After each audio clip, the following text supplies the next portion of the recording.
Maine. Known to many as vacation land, a destination with its gorgeous waterfronts and a draw for its great outdoor recreational activities. But behind the beauty lurks a darker side.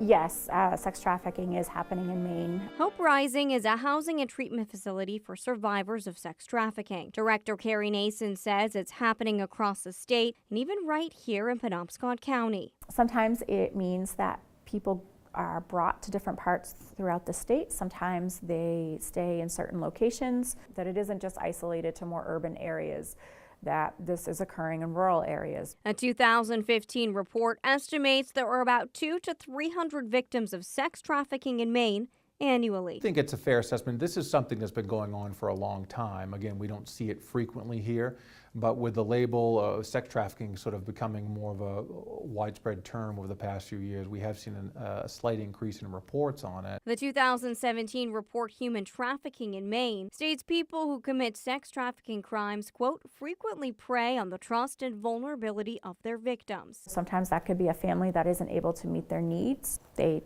turn out their children or family members to be able to earn income to be able to take care of the family. Nason says that most often victims know their trafficker. It's a friend, it's a partner, it's a family member, it's someone they know, or they get introduced to someone through a friend, or they meet someone online. It's typically not a stranger type of situation. That report found only an estimated 14% of trafficking victims report the crimes against them. Sergeant Wade Betters with the Bangor Police Department says these cases come with barriers for law enforcement.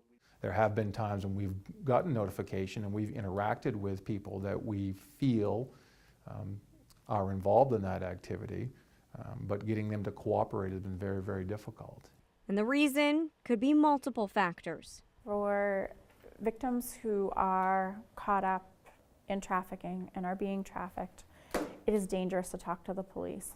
It means essentially that person is going to tell law enforcement what's going on, and there's a price that comes with that. The Maine Trafficking Report also says in some cases, online dating websites or other websites can lure victims in. It's not uncommon to use the internet to find these type of services available. A lot of times some specific internet sites will advertise certain services, sexual services that are available in certain towns. Betters says this is a problem driven by a need. If you have a lot of people that are responding to these types of ads, they're going to keep coming. And unfortunately, it's just like a bigger circle of further victimizing more people. In Bangor, Gina Marini, ABC 7, Fox 22. He was pretty badly bruised from being tied up to a chair, and he was really angry that I had gotten away from him. It was just a very bad situation. Kathy is a sex trafficking victim. Growing up in southern Maine, she says life at home with young parents was difficult. There were just a lot of struggles at home.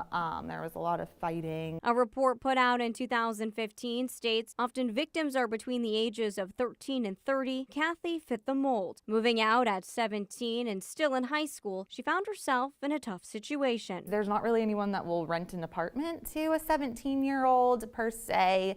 So I was involved with a lot of people that were older than me. She says many of those people were working at a strip club, encouraging her to become involved in that scene. Working at a coffee shop, working in a bakery, ends didn't really meet to also live independently. After high school, she met her first serious boyfriend. At first, life together was great, but it wasn't long before things took a turn for the worse. He met a drug dealer who was from New York, but he encouraged us to rent an apartment for him. But with her boyfriend getting into more serious drugs, constantly in and out of rehab, as well as in trouble with the law, she was stuck. And it became more apparent that it wasn't just drugs that he was selling, gun trafficking and sex trafficking as well. The director of Hope Rising says quite often drug traffickers are involved in other crimes. Traffickers that are connected with gangs, connected with organized crime.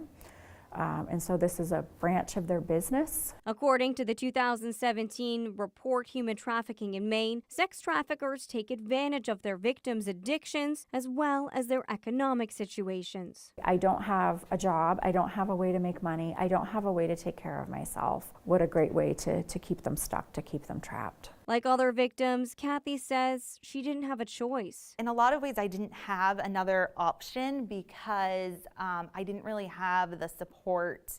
I didn't really have a way out. Kathy did get away, but was lured back by someone she trusted. At that point, I really did just hope that I would die because I just didn't see a way out of that situation.